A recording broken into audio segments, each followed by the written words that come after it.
Okey, Assalamualaikum warahmatullahi wabarakatuh dan selamat sejahtera kepada semua pelajar yang akan mengikuti kelas ASK pada hari ini bersama saya Cikgu Nur Rashikin. Okey, pada hari ini saya akan berikan penerangan dengan lebih jelas mengenai carta alih.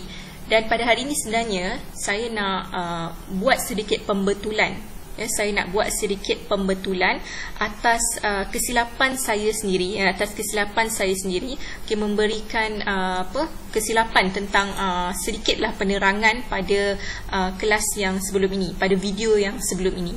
Jadi saya nak perbetulkan sedikit pada hari ini. Pada kelas sebelum ini saya telah bagi contoh satu algoritma, satu algoritma untuk menggunakan printer. Untuk menggunakan printer ataupun mesin cetak.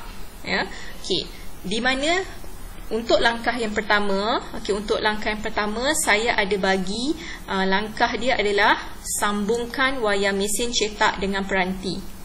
Sambungkan wayar mesin cetak dengan peranti. Maksudnya you have to connect this cable to this digital device. Tak kisahlah sama ada digital device tu laptop ke komputer ke.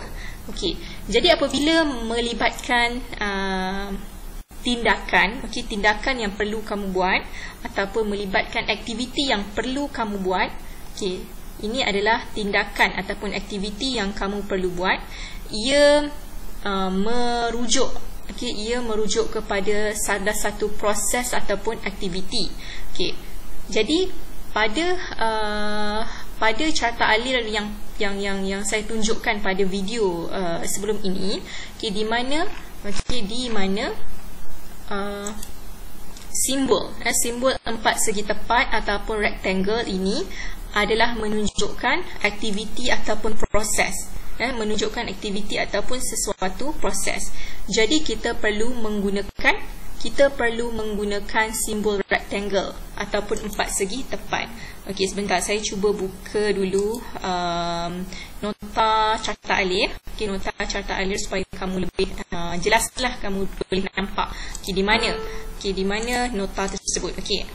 Di sini kamu pun saya pasti sudah salinkan nota ni kan.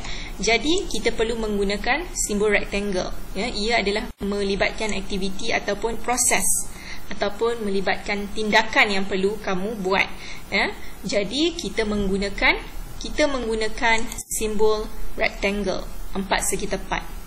Begitu juga dengan seterusnya. Kamu perlu tekan butang on pada printer. Ini adalah langkah yang kedua. Tekan butang on pada printer merupakan tindakan yang kedua. The second actions you have to do. You must to do is tekan butang on pada printer. Jadi ia adalah merupakan tindakan, merupakan aktiviti yang kedua. Ia merupakan satu aktiviti. Jadi bila aktiviti, kamu perlu menggunakan simbol yang sama, iaitu simbol rectangle ataupun 4 segi tepat. Untuk yang ketiga, langkah yang ketiga, masukkan kertas. Apabila melibatkan masukkan kertas, ini saya telah terangkan pada video sebelum ni. Masukkan kertas apabila melibatkan kemasukan data ataupun pengeluaran data, input dan juga output. Input merupakan kemasukan, output merupakan pengeluaran, pengeluaran data ke dan sebagainya. Perlu menggunakan simbol parallelogram. Ini yang bawah sekali ni, parallelogram. Jadi di sini ada perkataan masukkan kertas. Masuk. So you have to input, you have to put in the paper. Put in the paper to this printer. You have to put in the paper to this printer. Jadi bila melibatkan input, proses kemasukan, kamu perlu menggunakan simbol parallelogram. Kemudian kita pergi kepada langkah yang keempat, iaitu tekan butang cetak ataupun Ctrl P. Tekan butang cetak, tekan butang print ataupun shortcut key dia adalah Ctrl P ya, pada dokumen yang kita nak cetak. Yang kita nak cetak tu contohnya daripada Microsoft Word ke, ya, Microsoft PowerPoint ke, dan apa-apa saja apps. Okey, dan bila kita tekan butang cetak tu, ia adalah melibatkan salah satu proses ataupun aktiviti kita. Ya.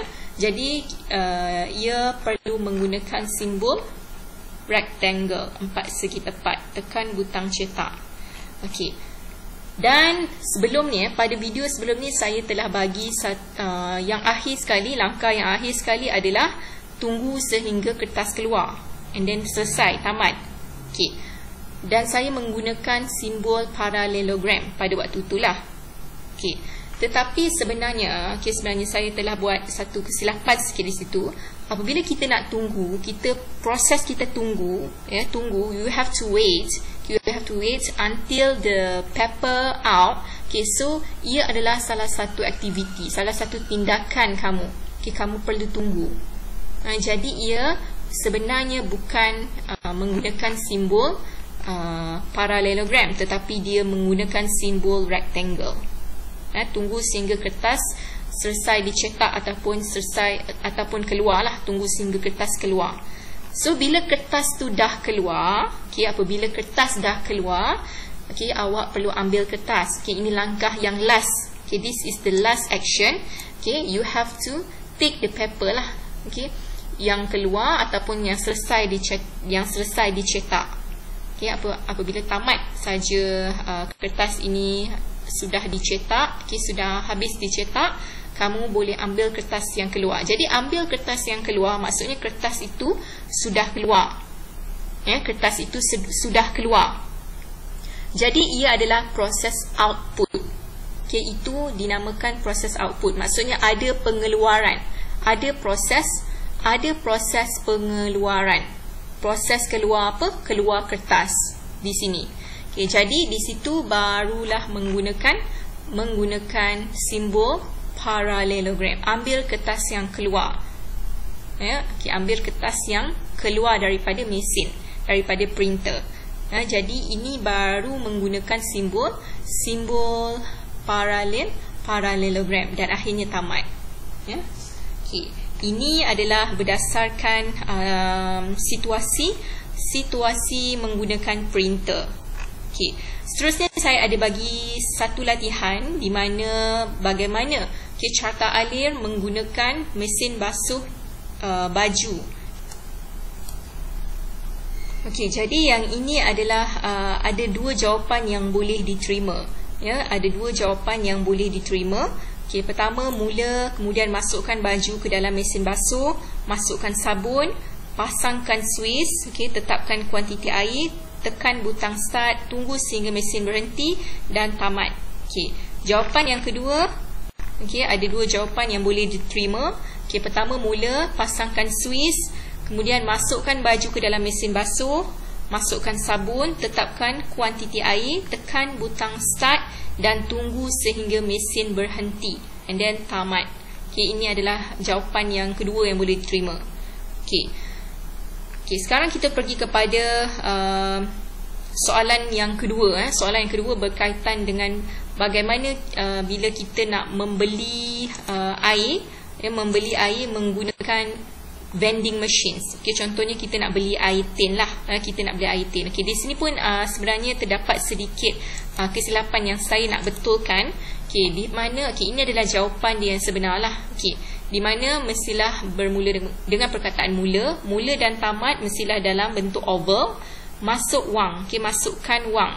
Masukkan duit. Pastilah menggunakan simbol. Mestilah menggunakan simbol parallelogram. Sebab ada ada kemasukan data di sini, kemasukan wang. Kemudian tekan butang item yang hendak kita pilih, yang hendak kita beli. Ini adalah langkah yang kedua. Ia merupakan aktiviti ataupun action kita. Merupakan aktiviti, salah satu aktiviti. Jadi hanya menggunakan simbol 4 segi tepat. Dan kita perlu tunggu sehingga air tin keluar. Tunggu sehingga air tin keluar adalah salah satu aktiviti. Okey, dan yang seterusnya langkah yang keempat adalah bila air tin keluar, okey, ambil air tin. Air tin keluar ini adalah menunjukkan proses output. Air tin keluar. Okey, saya sebenarnya ada tambah ni lah perkataan air tin keluar. Okey, bila air tin keluar ini adalah proses output. Proses pengeluaran data keluar. Okey, maksudnya perkara itu keluar. Okey, perkara yang kita nak tu keluar. Okey, bila air tin tu sudah keluar, okey, and then ambil air tin. Ambil air tin adalah salah satu tindakan yang seterusnya lah. Okey, tindakan yang seterusnya adalah ambil air tin. Jadi ia hanya menggunakan simbol segi empat tepat ataupun rectangle. Okey, jadi untuk hari ni, okey, saya nak kamu buat sedikitlah pembentulan, okey, terhadap sedikit kesilapan ini. Okey, tak apa, nanti saya akan masukkan dalam Google Form, dan saya ada sediakan beberapa lagi soalan, okey, untuk memantapkan lagi lah penggunaan cara AD ni ya, untuk anda semua buat nanti ya. Okey, sekian itu saja untuk hari ini. Assalamualaikum warahmatullahi wabarakatuh dan selamat sejahtera.